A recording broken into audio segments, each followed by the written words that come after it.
what are one or two things would you say if I'm a manager? Just I think we may have covered at least some of it in bits and pieces in some of the questions before, but very, very clearly, let's say if I'm a manager and if I'm, now welcoming an incoming Gen Z, what are some of the couple of things that I should do and not do to help create this environment so that a good social capital is modeled in the team or in an organization? That's one on the boss side, and then certainly also on the Gen Z side, right? It's not so much that the boss always has to kind of do everything, right?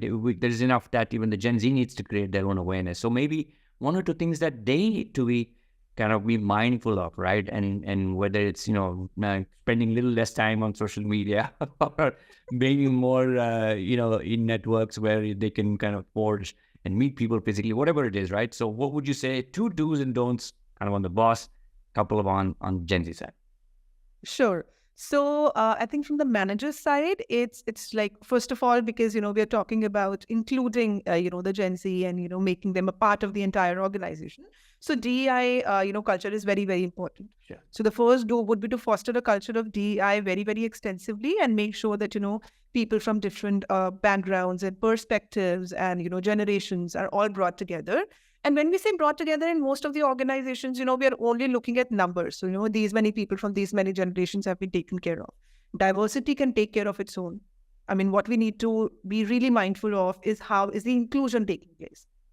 So we need to really focus ourselves on inclusion and inclusive activities to make sure that, that they are a part of the entire, work culture.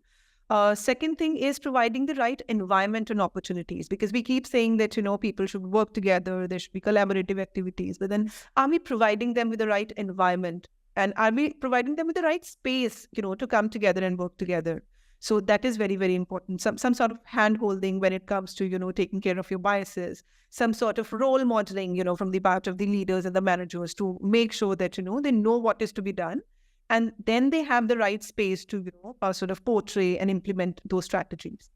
On the don't side, I would say a very important thing, don't overlook your silos. Mm-hmm. What we usually do is that, if we have, say, 50,000 odd people in the organization, if most of them are being taken care of, we're like, the culture is going good.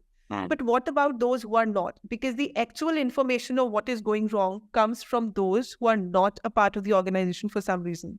So please don't ignore, please don't overlook your silos. Try and see, what can you do to involve them into the organization? And, why is it happening in the first place? So being mindful for those reasons is very, very important. Second is don't only rely on your formal hierarchies, right? There is much more in the organization beyond your formal hierarchies. So you need to figure out that, if you're actually looking at social capital in your organization, don't restrict it to a particular department. This is the manager. These are people working, with him in his team. These are the, people who belong to this particular team. So let people be open. Your organization should be one particular unit where people are working together and coming together to form their social bonding. It should not really be the case that, everything is happening in a hierarchical way. And another thing, this is the third point, but very, very important from my side, don't ignore the feedbacks and suggestions from your employees. Yeah. And if they're coming from different, generations, I'm saying this because we're talking of Gen Z in specific, they can give you an idea of what are the different perspectives that these people have. As I said that, the problem comes because people are not on the same page.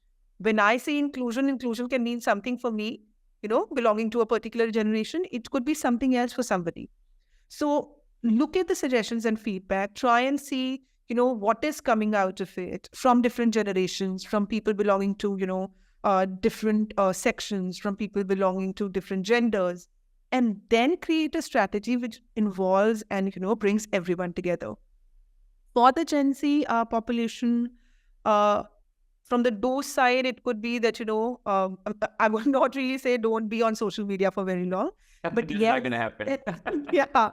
But then if you have those weak ties, right, try to do something to convert them into your strong ties. I mean, make sure that you have the right strategy to at least have a part of them. It could be 1%, 2%, whatever you feel. But then that percentage of people should be leveraged when the time comes. So you should have the right strategy of reaching out to those people, because otherwise those superficial connections are not going to help you anyways. When you're building your relationships, please do it offline also. I mean, try to be with people from, different backgrounds, try to be with people with, different perspectives, and try to build meaningful connections that is going to help you over time. And definitely work on your biases. So, I mean, and this is not only for Gen Z, this is for everybody. Sure. That, we have our cognitive biases in place, we have our unconscious biases in place, and all of us have it. I mean, I also have them. So it's not that I'm a facilitator, so I'm absolutely free of them. I do have them in me. So it's important first to be mindful of the fact that we have them. And secondly, we need to work on them. Because when we are talking of inclusivity, I can come close to somebody only when I'm taking care and correcting my biases. I mean, because when you ask, what comes in our way, we come in our way. I mean, it's we ourselves. It's nobody else. The minute I start working on my, unconscious biases and cognitive biases, I'll be a step closer to the other person. So, that needs to be taken care of. As for don't, I'll reiterate this. Please don't fall prey to homophily. I mean, don't create and let, those echo chambers create. So move out, meet people from different backgrounds, even if that is not your interest. Interests develop over time. But then you need to figure out that, who are you dealing with? When you need somebody, even if it's an emotional support, I mean, you need to move out to people who have different ways of looking at the same things. If you'll keep thinking in a particular fashion and people sitting next to you are also thinking in the particular fashion, we usually say that, we are brainstorming. We are not brainstorming. We are rethinking things because all of us are thinking it in the same way. We thought it once, we'll think over it twice, we'll think over it thrice, we'll reach the same conclusion because we have no other way of thinking. But if we have different people who have different ways of thinking, we'll have n different patterns in which we can have n different, answers. And then we can choose as per, our choice. So you need to break the homophily for sure and don't rush. I mean, online, it's very easy to make your connection. You just have to swipe left, right. You have to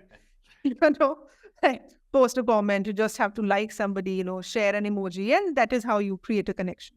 But when it is about creating a connection in the real world, it takes time. So don't rush.